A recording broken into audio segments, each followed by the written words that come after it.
Olá pessoal, eu sou Barrete Reis e este é mais um vídeo para o nosso canal do YouTube. Nós estamos em uma série de mensagens com o título 10 razões porque eu não sou calvinista. Gostaríamos de solicitar que você se inscrevesse no nosso canal, dando assim continuidade a estes nossos vídeos. Seria interessante também que você acionasse o sino de notificações para que todas as vezes que nós postássemos um novo vídeo desta série ou qualquer outro vídeo, você recebesse aí no seu WhatsApp, no seu celular, no seu computador, a notificação da nossa nova publicação. Nós estamos tratando de uma série de vídeos tentando demonstrar quais são as razões porque eu não sou calvinista. E o vídeo anterior a este, a primeira razão, é o estranho Deus calvinista. Você pode assistir a este que estamos postando agora, ou pode voltar e assistir na ordem que foram apresentadas. No vídeo O Estranho Deus Calvinista, eu apresento, através do amor, justiça e ira, concebidos de forma antropomórfica, que este Deus não se assemelha e não se aproxima destes nossos conceitos sobre justiça, amor e ira. Muito bem, nem ao Deus bíblico também. E hoje nós estamos com um novo tema e eu quero pedir licença da sua tela para darmos continuidade à apresentação deste nosso novo vídeo. Fiquem até o final e nós teremos aí já o anúncio do novo vídeo ou da terceira razão no final deste vídeo. Vamos até o fim e curta conosco este nosso vídeo. Então, o estranho Deus calvinista é a primeira razão, e a segunda razão que iremos tratar é o calvinismo não é o evangelho. Esta é a segunda razão. A figura representa bem a distorção que a afirmação contrária a esta pode trazer na mente humana. Só existe um caminho, este caminho é o evangelho. O evangelho é uma pregação própria, não é um remendo, é uma pregação verdadeira, nova e boa. O calvinismo não é o evangelho. Quando alguém me anuncia ou tenta dizer que o calvinismo é o evangelho, a primeira imagem que vem à minha cabeça é alguém anunciando uma fake news. E como representante destas ideias fakes ou de verdades relativas, é o JN e seus autores, os seus propagadores de notícias fakes. Então, o calvinismo, quando se apresenta, e algumas pessoas apresentam o calvinismo com o evangelho, como o evangelho, esta é a imagem que vem à minha mente, e não a imagem do Cristo e da sua pregação. Então vamos à pregação do nosso Senhor Jesus Cristo, o Evangelho.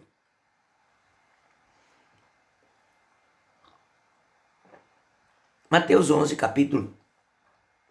versículo de número 3, 4 e 5, nós temos aí a indagação de João quando enviou seus discípulos a Jesus, a dizer-lhe: és tu aquele que havia de vir, ou esperamos outro? E Jesus, respondendo, disse-lhe: ide e anunciai a João as coisas que ouvis e vedes. Os cegos veem e os coxos andam, os leprosos são limpos e os surdos ouvem, os mortos são ressuscitados, e aos pobres é anunciado o Evangelho. Depois você pode usar este texto para uma consulta mais ampla daquilo que vou transmitir através deste vídeo. Primeiro, o Evangelho, Evangelion, é a arte de proclamar, narrar ou anunciar uma boa mensagem. Um anúncio necessário para a humanidade que se achava sem esperança após consolidada a notícia recebida no Jardim do Éden: certamente morrerás. Então, o Evangelho é uma notícia que nos remota a uma ideia ouvida anteriormente pela humanidade. No Jardim do Éden, após a queda, a certeza que o homem tinha é: certamente morrerás. E agora vem Jesus Cristo anunciando este evangelho. E o que é a mensagem central do evangelho? A mensagem central do evangelho é a oportunidade de vida. É a oportunidade de viver novamente e não certamente morrerás, aplicado no jardim. Vamos pensar um pouco mais sobre isto?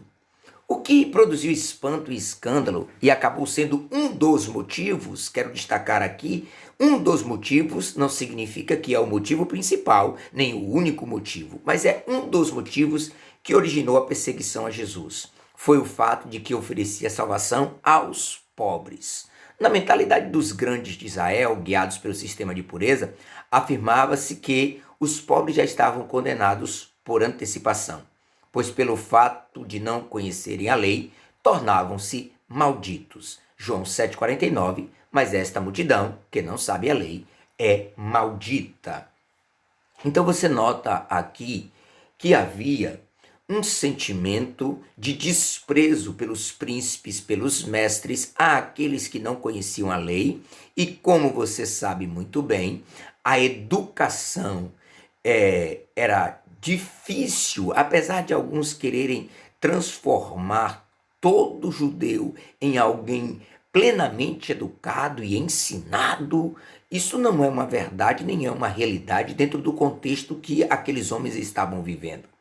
Muitos não tiveram a oportunidade de se sentar em cadeiras para estudarem ou sentarem-se aos pés de Gamaliel. Isso era uma exceção. Primeiro, porque o acesso aos livros não é como nós temos hoje, em que você consegue ir a uma biblioteca e encontrar lá vários e diversos pensamentos em livros, ou acessar através desta magnitude que a internet proporciona livros e pensamentos de pessoas do mundo inteiro. Não era assim que funcionava, os manuscritos eram escassos, os manuscritos eram difíceis de encontrar, havia grande dificuldade para se ensinar a lei. E esta lei só era ensinada em um padrão elevado de cultura. Ora, pensando assim, aqueles grandes de Israel já achavam que os pobres, por não conhecerem a lei, eles eram malditos. Vamos então comparar qual era a pregação de Jesus e o pensamento dos eleitos de Israel. Ou seja, somos eleitos porque conhecemos a lei, e se os pobres não conhecem a lei, é porque certamente foram abandonados por Deus. No texto que lemos anteriormente de Mateus, nos mostra também uma certa preocupação de Jesus de enfatizar também a cura de algumas pessoas e alguns determinados grupos de pessoas que normalmente tinham nascido daquela forma, porque também era um pensamento dos eleitos judeus, que aquelas pessoas que nasciam com aquelas doenças eram desprezados por Deus, não acharam a graça de Deus e eram assim porque Deus assim os fez ser por não serem ou por não representarem a nação eleita de Israel. Muito bem. Vamos à moral contida na pregação do Evangelho de Cristo. Quando nós olhamos a parábola, não queremos formar doutrina mediante aos textos explícitos de uma parábola, embora não podemos deixar de considerar a validade desta pregação. Então Jesus faz aqui uma demonstração que traz uma moral para o Evangelho. Ora, enquanto a eleição no judaísmo era algo que alcançava os ricos e os mestres, na pregação do Evangelho de Cristo é justamente o contrário. Enquanto os ricos alcançavam seus benefícios em vida, o pobre Lázaro alcançava o seu benefício após a sua morte. Logo, há uma ideia aqui quando dizemos que no versículo 23, e no inferno ergueu os olhos, que este Abraão tinha, ou este rico tinha um certo nível de consciência. E Lázaro da mesma forma. E neste nível de consciência, Jesus faz uma demonstração de que o evangelho que ele pregava não era com características da eleição judaica. Muito bem. Quando João Calvino aparece, quando nós tratamos o calvinismo por calvinismo, nós colocamos a ideia de pai em João Calvino, nós estamos querendo dizer às pessoas que este Calvino, ele não é alguém que gerou esta ideia ou que criou esta ideia, mas que ele é o principal, digamos assim, propagador da reforma protestante destas ideias. Essas ideias remontam aí da ideia de destino dos gregos, um remendo na crença dos judeus e, principalmente, um alicerce trazido por Calvino, pregado por Agostinho e suas ideias maniqueístas. Quando as ideias de Calvino chegaram às pessoas comuns, uma dúvida foi gerada. Como posso saber se sou ou não salvo? Então, os seguidores de Calvino, os calvinistas, começaram a distinguir os salvos dos não salvos, da mesma forma que os judeus faziam com seus eleitos no judaísmo. A garantia de que alguém havia sido predestinado por Deus à salvação estava em seu sucesso pessoal, ou seja, uma pessoa próspera e bem-sucedida, profissão, saúde e família. Demonstrava o favor de Deus para com ela. Portanto, o próspero tinha garantia de sua salvação, pois onde a planta de seus pés pisasse, iria prosperar. Isso foi muito disseminado e também é algo que é muito tratado na ideia de Max Weber, no seu livro que trata do protestantismo e da sua, digamos assim, fusão capitalista, ou da sua ênfase no capitalismo, trazendo a ideia de que os eleitos precisavam ser também bem-sucedidos na sua vida. E isso nós notamos que não é a verdade do Evangelho. Por quê? Porque o Evangelho não é só uma boa notícia, é também uma nova notícia. Mateus 9,16. Ninguém deita remendo de pano novo em roupa velha, porque semelhante remendo rompe a roupa e faz maior rotura. Então, apesar de que o contexto fala de outras situações, mas nós podemos aplicar bem. O Evangelho de Cristo não é um remendo na eleição dos judeus. O Evangelho de Cristo é uma boa e nova notícia. Como já falamos e tratamos, na eleição do pensamento judaico, no pensamento judaico, sua descendência e, somado a isso, nos tempos de Jesus, a prosperidade e posição social definiam os eleitos. Então, havia um misto entre descendência e prosperidade. Poderia haver pessoas não eleitas, mesmo sendo da descendência de Abraão. Por quê? Porque estas pessoas não eram bem-sucedidas na sua vida.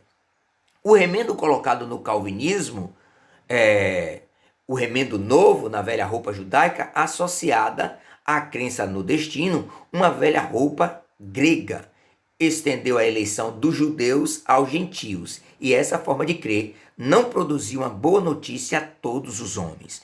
O Evangelho é uma boa notícia para pobres, uma boa notícia para doentes, é uma boa notícia para toda a humanidade. No calvinismo, a eleição não é a mesma pregação do Evangelho, porque ela não é uma boa notícia, é apenas um remendo em uma velha roupa judaica e uma associação à crença na velha roupa grega. isso que nós queremos enfatizar aqui. Então, a eleição no estilo calvinista, que abrange ou que sai da esfera apenas dos judeus e passa para os gentios, é apenas um remendo naquilo que era pregado pelos gentios. É como alguém que ouve algo determinado apenas para um povo, ou seja, para os judeus, esse era o pensamento dos judeus, e traz isso também para os gentios, no mesmo formato, só fazendo uma abrangência étnica. Mas isso não é, de forma nenhuma, o Evangelho, porque o Evangelho é uma notícia para toda a humanidade. A Boa Nova é o cumprimento do proto-evangelho e das promessas feitas a Abraão. A notícia trazida pelo Evangelho e anunciada pelo Cristo, seus discípulos e por João Batista falava de arrependimento e fé. Não falava de eleição. Não falava de algo já existente antes da fundação do mundo. Não é essa notícia que nós ouvimos pela boca de João, que preparou o caminho. O que João dizia? Arrependei-vos e crede no Evangelho. Arrependei-vos e crede no Evangelho. Então, a notícia de João Batista era uma notícia de arrependimento e fé. A notícia trazida pelos discípulos de Cristo é uma notícia de arrependimento e fé. Quando Pedro, ali tomado pelo Espírito Santo de Deus, e foi pregar àquela multidão que ouvia em Atos, capítulo de número 2, nós notamos que o anúncio para aqueles homens era um anúncio de arrependimento e fé, e nunca um remendo naquela velha roupa judaica de eleição.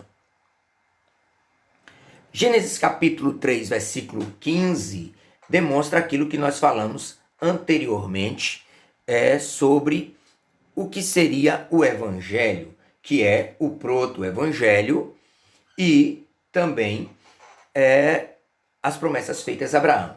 No proto-evangelho, apesar de algumas pessoas discordarem, nós temos Gênesis 3,15, e por inimizade entre ti e a mulher, e entre a tua semente e a sua semente, esta te ferirá a cabeça, e tu lhe ferirás o calcanhar. Alguns estudiosos tratam isso como o primeiro evangelho, ou o proto-evangelho, o primeiro anúncio de uma reconciliação, e esse primeiro anúncio de reconciliação não é dado a uma etnia, é dado a uma semente, a semente de Eva, e a semente de Eva é toda a humanidade. Este é o proto-evangelho, é para a semente de Eva, e a semente de Eva é toda a humanidade. Gênesis 12, 3, que já trata daquilo que é o chamado de Abraão, 12, 3, e abençoarei os que te abençoarem, e amaldiçoarei os que te amaldiçoarem, e em ti serão benditas todas as famílias da terra.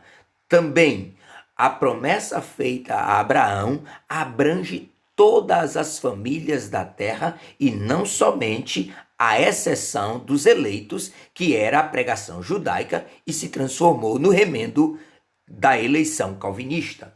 Marcos capítulo 1 e 15, e dizendo, o tempo está cumprido, aqui já trazendo a narrativa